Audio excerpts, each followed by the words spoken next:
And there are Democrats who I've got friends in Congress who point out, gee, you know, I vote with my Republican friends so often, and you're hearing more and more commercials around the country where I voted against my party on this and that. But you know what, folks? The first vote they make every year when they elect the Speaker of the House determines which bills will come to the floor and which ones won't. That first vote is so critical. When they elect Nancy Pelosi as Speaker, it determines that there will not be a conservative, truly all-American bill that everybody in here would agree with. That first vote. So it doesn't matter how many times you vote against your party and I'm independent and I stand firm, because that first vote for Speaker has already determined that nothing that conservatives hold dear is going to come to the floor for a vote without being messed up. It's just the way it is. It's unfortunate, because I've got some good friends, honorable people on the other side of the aisle, but when they elect Speaker Pelosi, it's over. We won't get the kind of bills to the floor we need. Instead, we get things like the crap and trade bill, we get things like Obamacare, all those kind of things come to the floor of the U.S. House. But that's not the only effect, because redistricting just isn't about congressional races. But I'm telling you, if we don't have a good turnout and we don't win more people in the Texas House of Representatives, then redistricting will go back to the way it was during the 80s and 90s, in which we were electing all Republicans statewide, and yet we had more Democrats in Congress than we had Republicans. How could that be? How could it be that a majority of the state was Republican and yet we sent far more congressional Democrats than Republicans? It was because they gerrymandered the districts and they were able to overcome the majority will of the state by the gerrymandering. That's got to stop. And the only way it stops is if you ensure you have some staunch conservatives in the House of Representatives in Austin.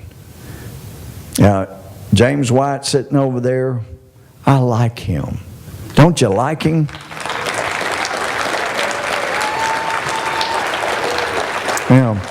Now he's in the Army 10 years. I only did 4 years, but I am still impressed. James, we appreciate you. A good man stepping forward. And there are a lot of good people that are willing to step forward. And there was a time in Texas when really the Democrats often were more conservative than the Republicans. That's not the case anymore, because for every district that they carve out and gerrymander to send a Democrat to Congress, they vote for a speaker like Pelosi. And they undermine the things that conservatives believe in. And I'm saying conservatives more than Republican, because it's got to be more than about Republican. It's got to be people who are conservatives, who stand on the same things the Constitution was based on. So we can make that difference. But you need to make sure your neighbors know. I know I'm preaching to the choir here. I'm trying to give you ammunition to tell your neighbors as to why they've got to get out and vote, why it makes a difference. Because this vote will determine who controls Congress in 2012. It will determine also who controls Austin in the meantime. And if you like Acorn and Acorn-type groups, if you like nuts like that, then, you know, it's going to be fine. You know, elect more Democrats.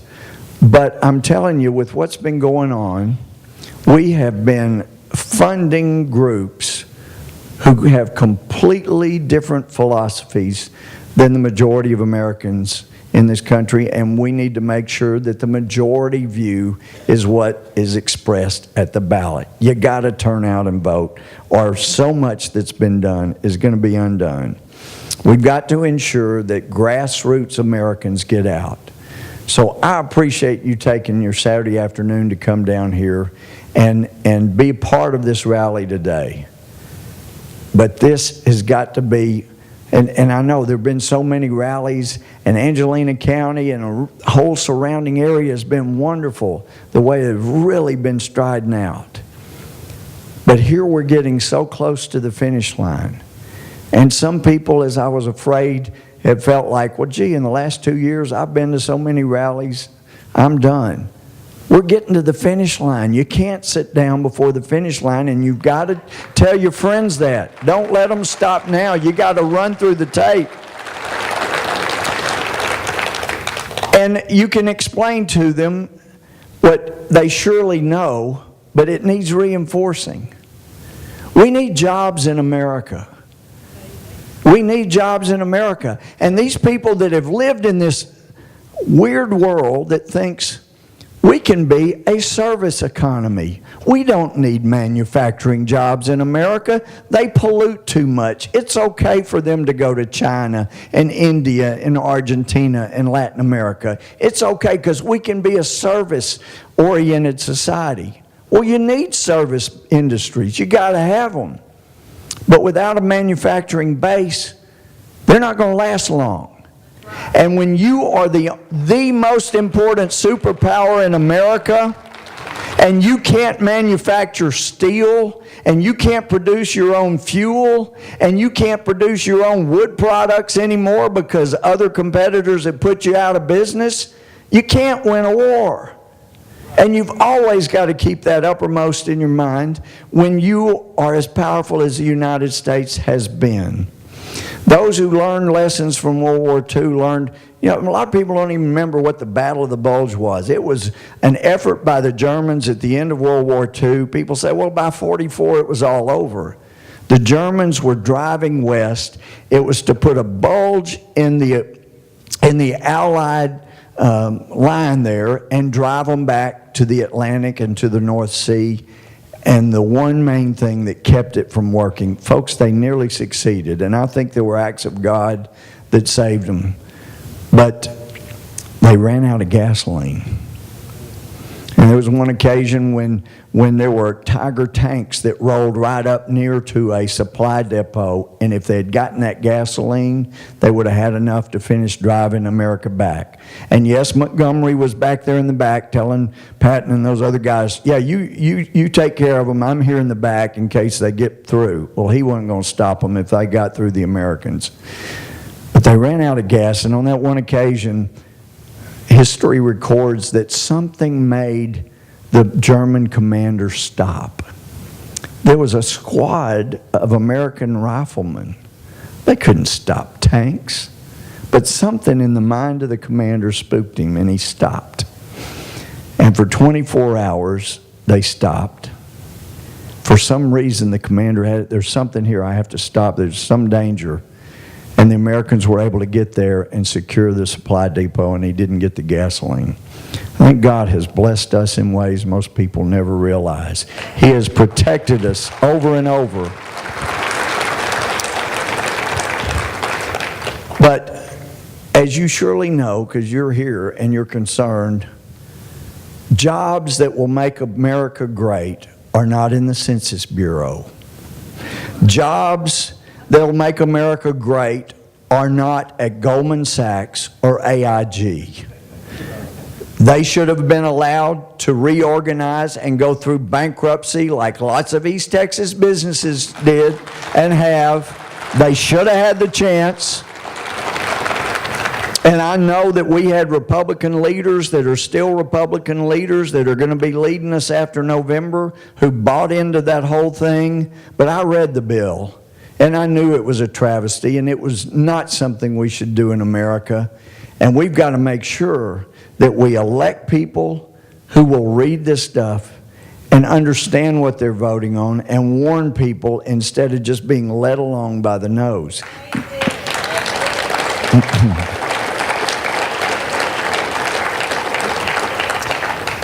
The jobs will come from the potential entrepreneurs that see a need, see something people are willing to buy, and get out there and start making it.